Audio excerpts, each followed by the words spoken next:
So just want to welcome everyone to the Global Engagement Rally Alumni Panel. Today, we are joined by some Key Club royalty. Just a bit, they're very humble, but had some esteemed careers within Key Club, and just kind of want to hear from them in terms of some of their background, and I'll take some time to ask a few questions. So Mr. Tadmar Moore, if you wouldn't mind talking about a little bit of your background and what you're doing now. All right, hi guys. So I'm Tadmar Moore. I'm a past Key Club International trustee from way back when. I won't tell you the year. However, currently I serve as the District Assistant Administrator for the CKI Caribbean District, specifically with responsibilities for finance. However, I work closely with most of the students with mentoring and engaging them with various activities to kind of get them going. Back then, when I was younger, I skipped Circle K aspect of my life to go directly to Kiwanis. And so I feel that this is my opportunity to get involved with CKI and get them more engaged than before. In terms of professionals, I am more into customer experience. So my background speaks mainly to that. And so that I'm able to instill into the work I do with Kiwanis. I'm also the immediate past president for the Kiwanis Club of Eastern Kingston and Port Royal back here in Jamaica. And I also serve on several divisional committees for the Eastern Caribbean and the Caribbean District of Kiwanis. Nice, thank you, thank you. Charles? Hi everyone, my name is Charles Bentley. I was the Key Club International president years ago. I too won't share that date, I guess, yeah. But now, so I'm currently stationed here. I'm broadcasting from Geneva, Switzerland. I am a US diplomat. Formal title is a Foreign Service Officer with the US State Department. So I represent the US in consulates and embassies around the world. Been doing that for about 10 years now. So previously being assigned to our embassies in Venezuela, in Canada, in South Sudan, and now here are my role. For those that are also involved in Model UN, you might follow along, representing the US in the UN system here under the umbrella of human rights. So pleased to be able to join you, pleased to be able to talk a little bit about the Key Club experience and reminisce back in the day, and also share a little bit about what it's like in this world here in Geneva. So it seems like services continue to be a part of you all's lives. So what steps can our students take to make sure that they stay engaged in service as adults? Making sure that they also stay a part of the Kiwanis family, but what are some additional steps that they can take to stay engaged within service? Charles, if you wouldn't mind.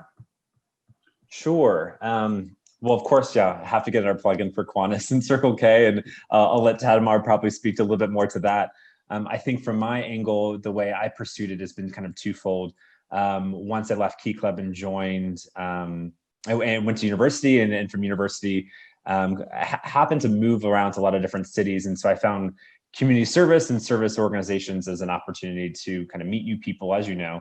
And in my case, in serving in Venezuela, in South Sudan, we don't necessarily have a Key Club there or a Kiwanis Club, but able to work in some of the local projects there, which I thought was just a way to kind of connect with the new community, connect within my new surroundings and meet new people. And then my other plug I'll make is to, of course, public service. I chose one avenue, one slice of government service. And of course, we know that there are many ways and many avenues to do so. So I recommend to folks always if the opportunity affords itself to take on an internship, to consider doing Peace Corps, to consider doing these volunteer service programs that are part of this civic service. And you'll be surprised at just what opportunities and what doors that opens to. It might lead, in my case, a career in the foreign service and traveling the world and kind of continuing some of the skill sets I learned as a Key Clubber. But it also could be something different. I think my first I had an opportunity to go back to speak to some Key Clubbers right when I graduated college. And it was at that district convention that I happened to meet someone that helped connect me to my first job right out of college. And so it's just those connections that you make, I think, are so useful. So, take advantage of, you're doing your project, you're really helping and you're really learning, but you're able to, you reap so much more as well. So encourage that. Okay. Thanks, Charles. How about you, Tad? For me, one of the challenges that we do have here in Jamaica is the transitioning from Key Club to Circle K, also from Circle K to Kiwanis. And that's because the energy that Key Clubbers reflect is different from the energies that the college students reflect. Key Clubbers are not encouraged to go into CKI, mainly because the CKI background is a bit different. Once you've matured, you're in college, you want to focus on other things apart from possibly service. And so that results into the culture of persons keeping away from service. It also results in the lack of interest in persons want to join Circle K. And so you'll see that the population for Circle K is way lesser than Key Club. The first step they must do is to have the willingness to genuinely serve. They need to have a lack of passion in order to do that. They can also seek opportunities to shadow and mentor CKI members or Kiwanis members. Get engaged and interactive with the adults on a consistent basis and letting their voices be heard through various forums where adults are present and speak professionally and mature on all areas of how service is necessary and how to administer service, governance otherwise.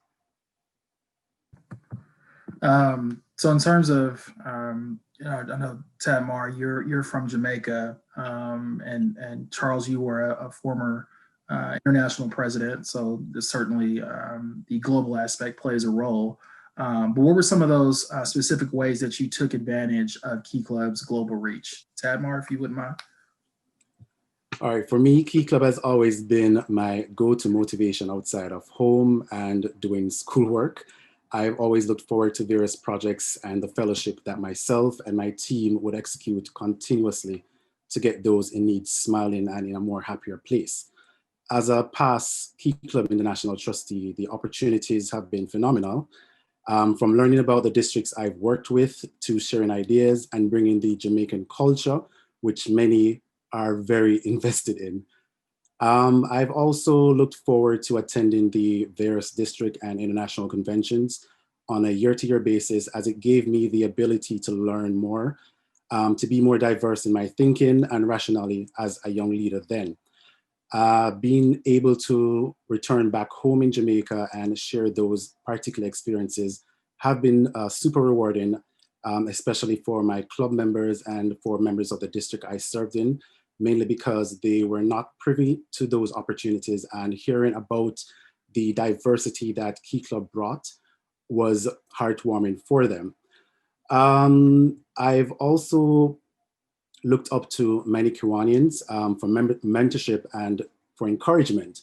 Our then district administrator, Mr. Michael Enriquez, he was seen as one of our father figure back home in Jamaica, and he was always able to lend a listening ear and provide his feedback to us. His very honest opinion, very blunt opinion. Didn't care how we took it, but he knew that we got the message and we were able to take that message and move forward in our lives. Thank you. About you, Charles? Sure. Well, certainly in a lot of different ways. I think two examples I have.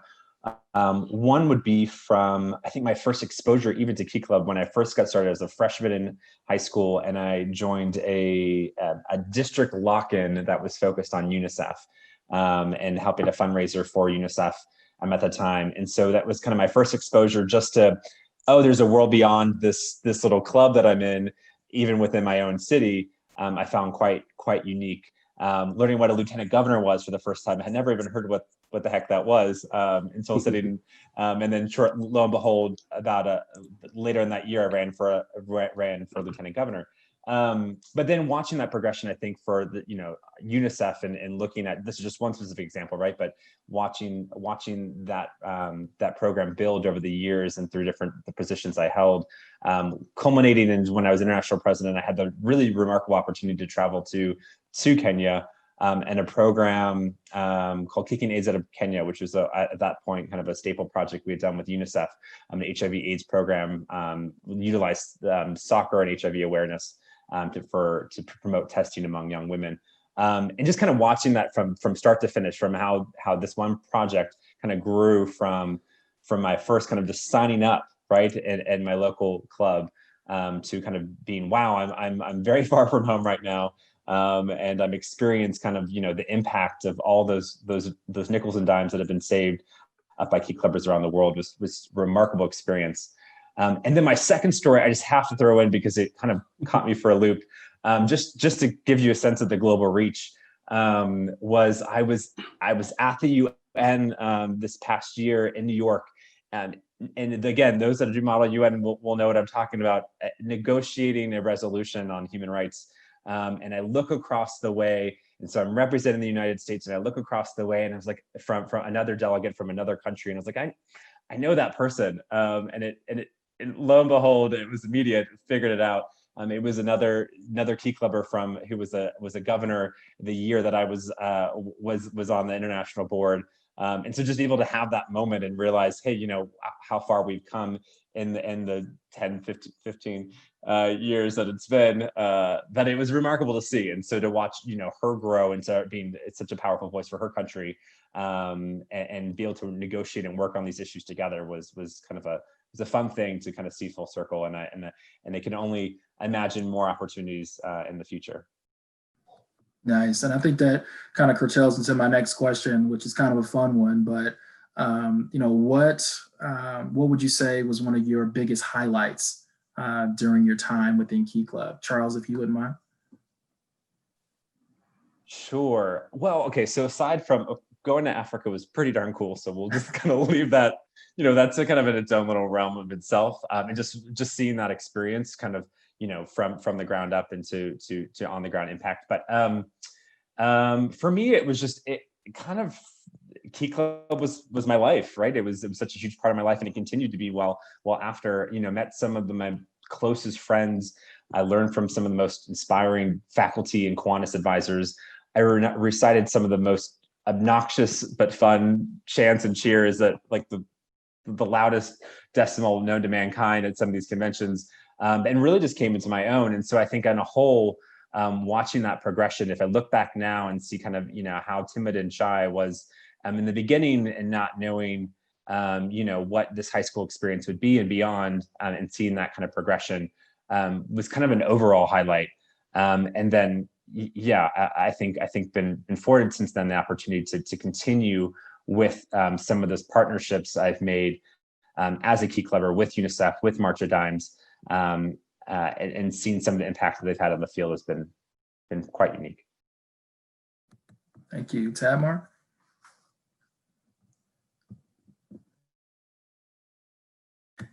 Your mic is your mic is.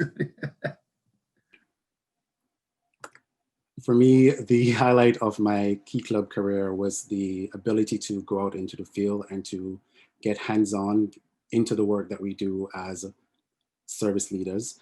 I get pleasure out of doing the least to help anyone, and so I'll always go out of my way to try and ensure that a smile is placed on anyone's face.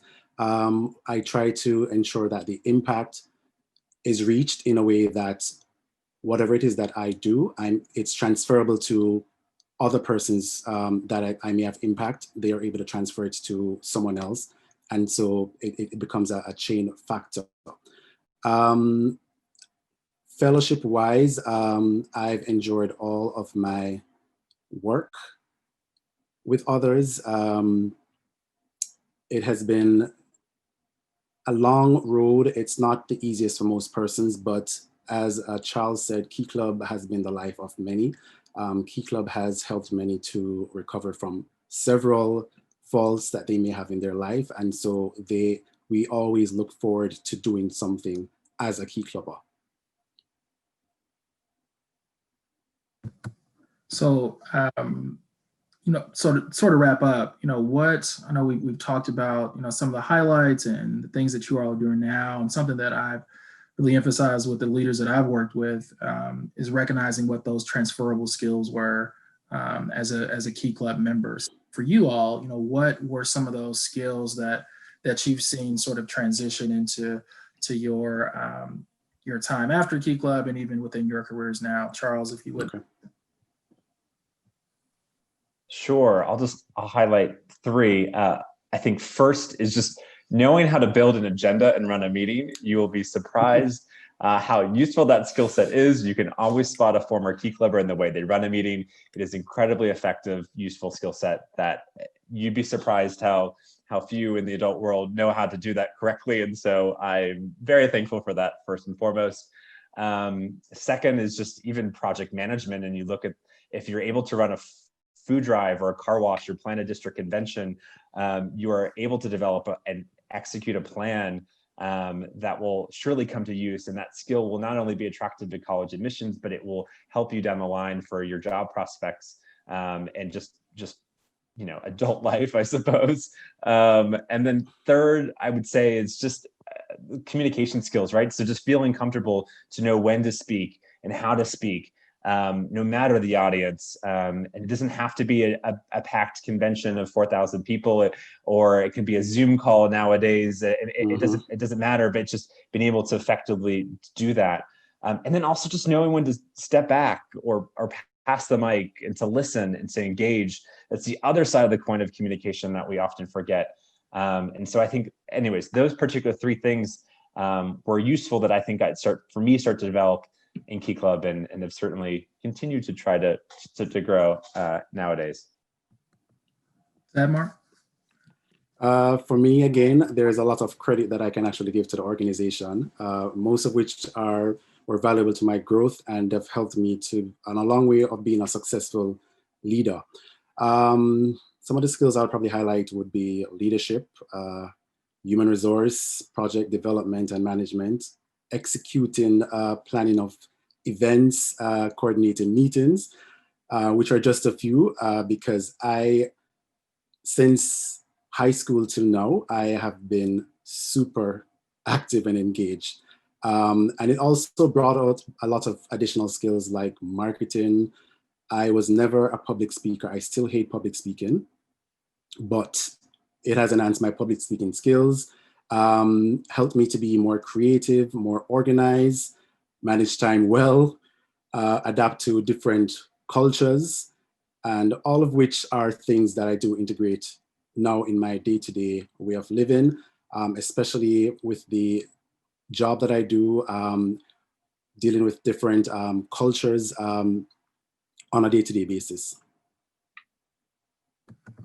So to close, are there any words of wisdom that you have for our student leaders or our adult volunteers? Tadmar? Sure. Get involved. Get involved in building your homes, schools, and communities. Be aware of those that you interact with on a day-to-day basis. Be kind and sensitive with your interactions as well. Be very bold and never be afraid to step up and serve as a leader. Your experiences will always translate to skills that you will need in the future, and these skills are priceless. And last, by no means least, have fun and be the best version of yourself. And of course, wear your K with pride and humility. Charles? Well, I second all of that Tadmar said. I guess to add, hug or socially distance hug. I don't know, your advisors. These are some of the most hardest working folks that I've ever met that do this because they love you and they believe in you. They want you to succeed. And I know that I would not have had the Key Club experience I had without the support and mentorship of my Key Club and Kiwanis advisors. So again, just thank them on a daily basis because they do this because they love you. And then finally, I encourage you to stay open-minded and curious in the world. Ask questions, address topics or issues that are beyond your comfort zone. I think in today's world where everyone can everything can kind of turn into like a tweetable moment or a Facebook meme. It's easy to become afraid to speak up and ask questions because we're afraid to say something wrong or do something wrong. But I encourage you to go out of your comfort zone every once in a while. Give yourself the space to make those mistakes. Try some new things, to listen to others whose worldview or background might be different than your own. That's how you grow, and you'd be surprised just the things that you'll learn along the way. Again, I want to thank you all for taking the time to be here at the first ever virtual global engagement rally. I appreciate your service to Key Club, but also your continued service as a global citizen. So again, thank you for your time today. Thank you for having me. Thanks again.